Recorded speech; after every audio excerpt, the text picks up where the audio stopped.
I'm trying not to think about it too much. Oh my god, what is happening?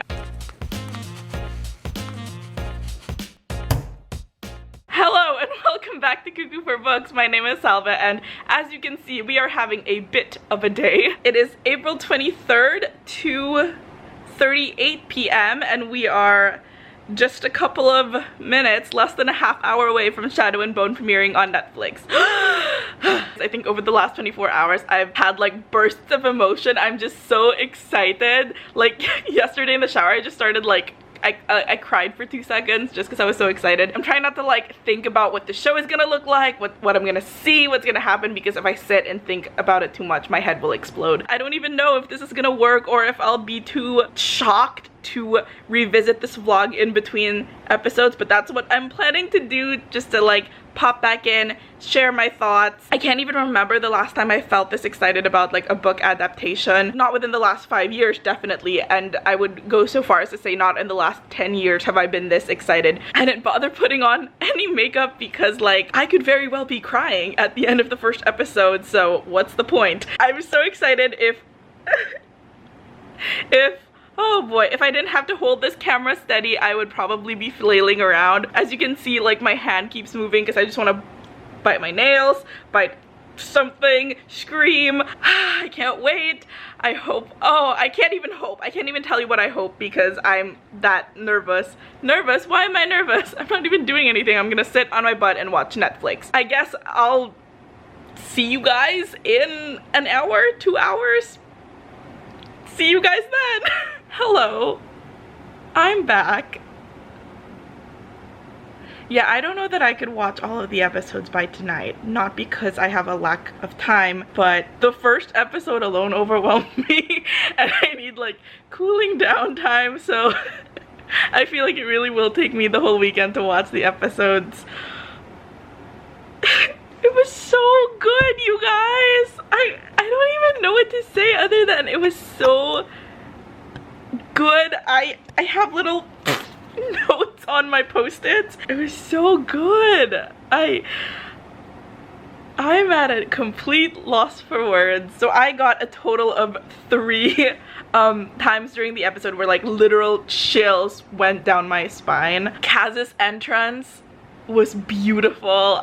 Wow. I think this is the most loyal like characterization from book to screen that I've seen with the 3 crows, and this is just like in one episode where they have, I would say, 10 minutes total of screen time, but they were already able to capture like the banter with Jesper and Inej and Jesper's personality, and it's so true to the books. I'm so happy I made the decision to reread all the books earlier this year because there were so many like just small touches for the fans, so many scenes that were kept so accurately, so good. I need time to process. I don't know why I'm filming this right away. I know there was like this big huge thing about Alina being cast, Jessie Mei Lee rather, and she is of Chinese descent, and I thought that's great. We have an Asian protagonist, but also like you know, she's East Asian, of East Asian descent. I don't really feel like I would feel represented, but honestly it really did affect me seeing her on screen, just seeing someone who looked even a little bit like me, whose eyes were shaped even just a little bit like mine, whose hair was like mine. It meant more to me than I realized it would, and it was very emotional like every time I saw Jessie Mei Lee on screen. Kaz is a little less serious. In the books, Kaz was always more of a mastermind, right? Like he would never tell the crows his plans, or he keep things very zipped up, and he confides in them a little more in this episode, which I can understand, and I kind of like it. Like there was one scene when he was like telling Jesper like get inside right now, and I like that kind of amount of levity. I think allowing him to confide in Inej and Jesper really made him a lot more accessible, particularly for those who haven't read the books, because I feel like if they had made him super serious, he would just not have been approachable, and viewers who haven't read the books might not enjoy him as much. So I like it. I'm excited to see where they'll take Kaz's character. The Darkling does not appear in episode 1 at all, much to my surprise, although Ben Barnes is 100% worth waiting for, as we can all agree. But I love the little like tease teasers. I don't know what the word is. I'm just so happy, like I'm smiling. There are little like hints of him, like we can see his boots, he can see his cape, we can see the back of his head, and what a beautiful back of his head it is. That was the third moment I got chills, was seeing him standing on the docks at Kribursk. And then the third time was, by the way, I'm doing this, if like I'm gonna try to keep this as spoiler free as possible, but I will assume that if you've watched this, you will have watched the TV show. There was just one scene with Inej when she goes, like, her moment of realization, and I don't know, just seeing that also gave me chills. I'm so happy. They did it really well. It's a yes for me, dog.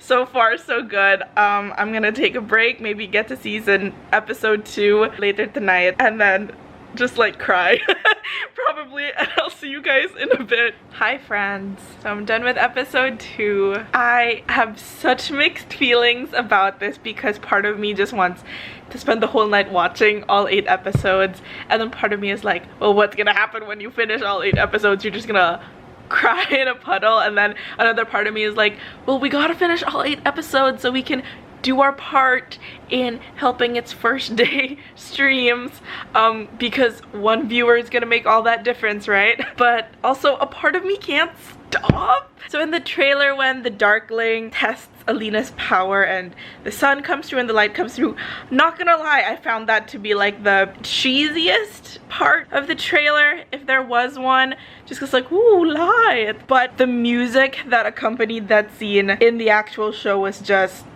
yeah, you felt the magic. I have like teeny tiny notes and I can't because I was writing it in the dark.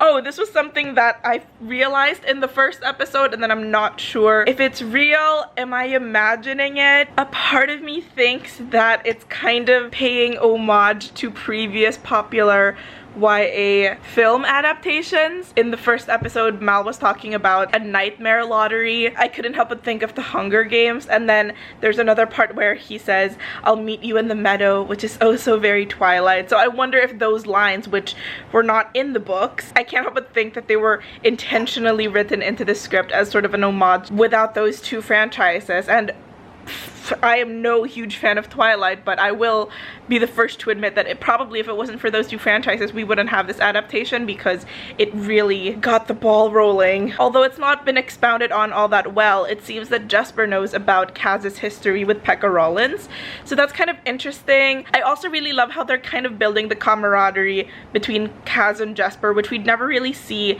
in Six of Crows and Crooked Kingdom in the books, because by the time the books happen, Kaz is just like full on pissed at Jesper half the time. I can see now how they're setting up their friendship, so when Jesper does the things he does and Kaz does the things he does, it will hurt even more because they've sort of developed their friendship right from the beginning. I was surprised by how many parts in the first 2 episodes that I was still surprised by. This is coming from someone who has read the books multiple times, and as recent as last month, there were so many parts that even though they weren't deviations from the book, the way it was scripted and the way it was established on the show, I was just like, like, I knew that, like in my mind, I knew that was gonna happen, but the way it was directed was really like, oh my. So that was really good. I know we were all worried about how Six of Crows would be kind of taking on its own story for this, because it's kind of like their prequel. So far, so good. Also, I love the kind of Wylan hint, hint, nudge, nudge when Kaz is like, Jesper, why are you always asking for a demolitions man? The cut looks so good. I don't know who imagined the animation of the cut that the Darkling uses, but it was excellent. Why not Darkling? It just says, why not Darkling? Oh, I don't know why they keep calling him the Black General. Why not just call him the Darkling? I'm confused. Sancta Elisabetta was mentioned, and the actual picture that they used was, I believe, if I am not mistaken, the portrait that you can find in the Lives of Saints book. That one I really like had hand to heart, because it was like seeing something on screen on a Netflix show, a picture that was literally in one of my books, and like as a bookworm, that just really blew my mind. I was like, that was in my book and that was on a Netflix show, like literally the picture. Oh my goodness. Got literal chills when Kaz was referred to as the bastard of the barrel for the first time. That was like beautiful. The one thing which I already knew coming into this show that I wouldn't love as much would be the palace and the little palace working with budget constraints. I'm talking like I was on set, but I knew that they were filming in already established like palaces and they didn't build a set of their own, and for me that was really obvious that, oh, they're filming on location. And so for me, the palace, which was supposed to be this really opulent, beautiful place, and of course we'll get to see more of it, but Alina's bedroom, it was supposed to be like a stark contrast between her living as a grunt of the First Army and then her living in the opulence of this palace. It was a contrast, it just wasn't stark enough, but I totally understand that. This is one of the rare occurrences that I would, if we get a second season, I would not mind a set piece completely changing if they get, you know, more money. I wouldn't mind them like completely CGing the palace, and you know, they're gonna have to whip out the bucks if they're gonna do CG for season 2 because Nikolai. But other than that, I don't even know what time it is. Is it time for dinner? Should I keep going? I don't know. I think my plan is I'm gonna do 2 more episodes today, get up at 4:30 a.m. for class, then try to finish the last 4 episodes tomorrow. Also just so I can start tweeting about it and Instagramming about it, because I'm a millennial and I can't stay away from social media for that long. Okay, I'll see you guys after episode 3. Good evening. It's about 9:30 at night. I've just finished episode 3, which I think has been my favorite so far, just because all the players are now on the board, things are really going, and I think this episode had the most like me screaming out loud and post-its galore. So first of all, I am sorry I ever doubted the casting of Zhenya. Honestly, when all the pictures first came out, I was like, oh, I don't know. I mean, she could be a really great actress, but I don't know as of yet. And then she started talking and I was like, holy cow, that is Zhenya to a T. And I'm sorry I ever said anything bad about her. This was in last episode, but again, I forgot to mention it, but I kind of love Alina looking at the bathtub and it being like a prolonged cut of her seeing her own bathroom, because that was such an important part for Alina in the books. Oh my gosh, I screamed out loud the first time they mentioned Nina's name. Screamed like a little child. The more I'm in this sort of Six of Crows prequel mindset, it makes even more sense, because in the book, when what's-his-face tells Kaz's gang to break into the ice court, you're like, but why them? Why them of all people? But now it kind of makes even more sense. Like, if they managed to break into the little palace, then they would be the gang that people would go to break into the ice court. So this is kind of like their audition for the Six of Crows book. So it makes a lot of sense. Lee's cameo, I think I just got really choked up when she hugged Alina, and I honestly thought she would be a background character, but her just being the one to welcome Alina into being a Grisha just was such an emotional cameo, and I think one of the best. Oh god, what am I writing here? Oh, there was this one moment in the episode that I really enjoyed. 16 minutes 28 seconds left to the end of episode 3. I marked it specifically just because I wanted to take a bookstagram picture with it. The Lives of the Saints made its first appearance, so I was just like, I gotta bookstagram that. I put down on my notes, I would like the apparat to be greasier. He was not quite greasy enough, because I really wanted like a sketchy Rasputin kind of guy, and he was just like a monk. Greasier apparat, I would say. Kaz carrying a goat will forever live rent-free in my mind. I am a terrible watcher wither person because I tend to like pause. The only time I actually paused here, and not because I had to go to the bathroom or anything, but just because I had to pause to get my head straight and to take in the moment, was Nina and Matthias. Like, the first scene of them showing the storm-wrecked ship, I was just like, I know what's coming, Hellnick's coming, Hellnick's coming, and then they saw each other, and then I just had to go lie down. It was so emotional because of everything.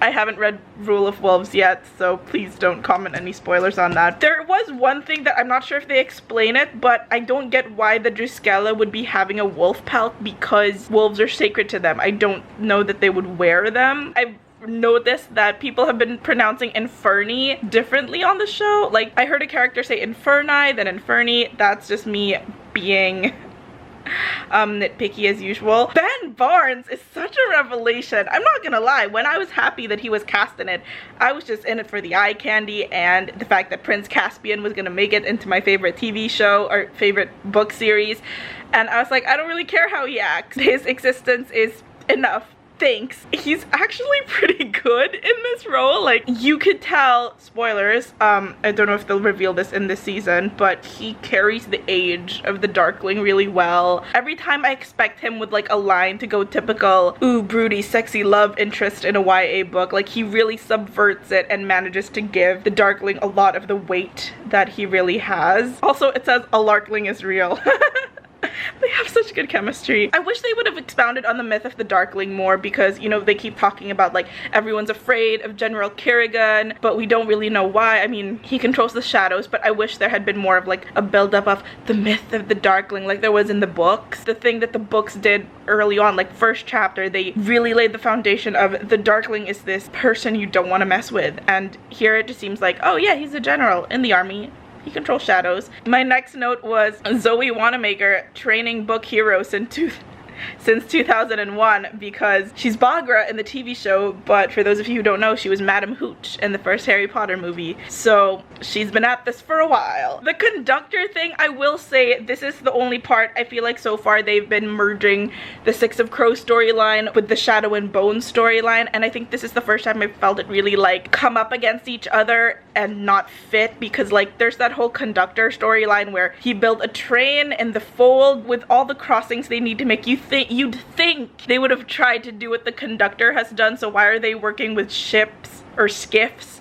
And this guy has built a train track in the fold. That doesn't really sound like it's part of the same series, but it was such a fun scene with the goat and Jesper that I ain't complaining. I love how there was a scene that Alina was pressured to train faster and harder, and the other Grisha were bullying her like, dude, people are dying. Why are you like pitying yourself here? Like, get out, train so you can get rid of the fold and save us all, like, which makes sense. And that was something I don't think they ever dealt with in the books. I think a lot of the books was just Alina pitying herself, and then the Grisha are just like, oh yes, Sun Summoner, but you would be pissed if you were a Grisha, like, dude, just like do your job. And the last note I had was I'm really proud that without ever listening to a guide, I had the correct pronunciation of now I have it wrong, but that I had the right pronunciation of Otkazat'sya.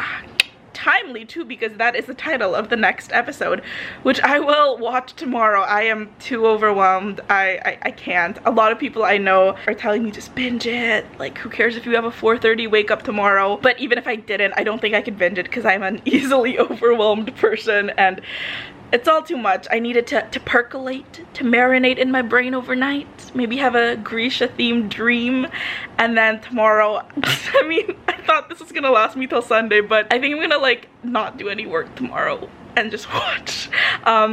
But yes, good night for now, and I'll see you at the end of episode 4. Good morning, guys. It is day 2 and what I hope is the last day of my Shadow and Bone marathon. It's like 11 in the morning and I'm still in my pajamas. I thought the 3rd episode was my favorite, and now I'm like, nope, it's the 4th. I'm liking how it's getting better and better. Like, I honestly thought when we started with episode 1, I was like, oh, episode 1's gonna be like the defining episode, and then it'll just sort of not plateau, but it'll just be like more of this funness. And then they keep ramping it up with every episode that I'm like, what? This is amazing. So I upgraded because the post-its were just not doing it for me anymore. I love that Mikhail and Dubrov both have like a larger part to play in this series. They're just so cute. I love them, and pour one out for them. My next note just says Ben Barnes 4 arms, because it's very noteworthy. Oh, one particular note that I loved seeing was, and I feel like it's such a nice small touch, is that a lot of the first army officers or soldiers don't look like soldiers. In all the military scenes, at first I was like, what? They couldn't cast like people who looked like they would pass basic training. Like, come on, like they don't look like soldiers. And then I remembered that that was exactly the point, that Ravka has been so war-torn that they just get anybody and everybody. They get people who shouldn't even be fighting. So I thought that was a nice little touch that they didn't look uniform and they looked like they came from all different backgrounds, because that's how badly Ravka needs soldiers. I started screaming when Kerrigan was like, oh, you can call me Alexander, and I was like, ah! this early on, sir. I don't think we're there yet. First name basis, that's like 3rd book level, man. Also, like, I feel like with the early reveal as it is, I feel like people are just gonna think like, oh, is that why you like the series? Because one of the big love interests' name, who's played by Prince Caspian, is named Alexander. And it's like, no, I knew this Alexander before I was ever involved with that Alexander, so that's not the reason. And I'm like, oh, people are gonna think that. It just says I have a note that says that went well, and I'm pretty sure this has something to do with like hijinks of the crows. I love the stuff that the crows got up to in this episode. They keep blowing me away with how much they're able to integrate into the story, because technically they're not even supposed to be a part of this story. If you look at it in a certain way, the crows' entire existence, all the Ketterdamsians, pure fan service. So I kind of love how they're just like yucking it up with the fan service. I love their little heist. Favorite scene of the episode. And I love the fact that technically there weren't any new scenes written for the introduction of the crows into the little palace, because the winter fete, I never know how to pronounce that word. The Winter Festival was already a pre-existing scene, and it's kind of cool to think how the crows might have been there all this time. I just love all the hijinks they got up to. I thought it was such a cute little appetizer of a heist, and done so well, and it didn't overstay its welcome. It wasn't too ambitious of a heist. It was a simple cut and dry heist that entertained. And then the scene with Alina and the Darkling, I kind of get now why they don't call him the Darkling. It's because they really, from what I'm seeing, is they really want to play up their relationship and to think to have the viewers genuinely believe that Alina would go for the Darkling. And if he was just named the Darkling, you know, people would know right away like, oh, he's a villain. But if they keep referring to him as a general, it kind of gives it a shot. So I get now why they don't call him the Darkling, because they want him to be an actual viable partner for Alina. I've been trying to stay off social media, but I did see one meme that's like, the Darkling will say, I know a place, and then take you to Taylor Swift's Folklore album, which was so true. Their whole scene by the fountain literally looked like it could have been like an outtake from Taylor's album shoot. It was so funny, and it was all I had in my mind when that scene happened. And it was just really funny because it's true. Something I noticed that I don't know if it was done on purpose was the stitching on the keftas, particularly of the squalors. Is it just me, or does the stitching match the exact shade of the books, like the newer editions? Because like, I'm just gonna throw it up here if I can find it, but the new covers and then the Inferni stitching matched one of the books. I'm wondering if that's done on purpose, like the exact shade. If it was, that's a really cute touch to it. It just says, shut up Jesper, and I love the circus crows, redacted word crows, because we are G-rated on this channel. And then it just says Inej mommy, because Inej in this episode, wow. I'm starting to see Inej and Kaz's chemistry, and I know if we want to stay true to the story, they should never kiss or have contact. But my goodness, the chemistry between Inej and Kaz, or rather Freddie and Amita, it's so strong that I'm gonna have a hard time like saying I don't want it. Because just that scene where she sneaks up behind him and he like throws his cane down, and I'm just like, wow. Same with all the Helnick scenes. That one was just like the extended conversation was pure fan service for Helnick shippers, and I am 100% here for it. They also have amazing chemistry. My next note says, hearing Nina Zennick's name on Ben Barnes' lips was beautiful. My next note is Matthias's butt chin. Really nice. I just love the casting of Danielle. She is Nina. I love it. My two big worries, three actually, were Zoya's casting, Nina's casting, and Zhenya's casting, and so far I have not been disappointed. There was an intense amount of flashbacks, like from Alina's point of view, and not flashbacks to childhood, like never before seen scenes, but like flashbacks to the first episode, which I don't think is necessarily necessary this early on. That would just be my one complaint. Like, why do we keep flashing back to the first episode? We all know, we just watched it. That's just like my one thing. I'm excited to see where we go from here. Okay. Okay. I will probably be back later this afternoon and hopefully have had a change of clothes, but I mean, I could also just be hanging around in my pajamas for the rest of the day. See you guys for episode 5. subscribe. Hello, I come to you from the future. I just realized I never filmed an outro last night after finishing, or this morning after finishing episode 4. So that about does it for the first reaction, part 1 of the Shadow and Bone TV show that I've got for you guys. You can follow me on my other bookish adventures on Twitter and Instagram. I'm both at cuckooforbooks. Please subscribe and I will see you guys very soon. Very soon for part 2. Bye guys.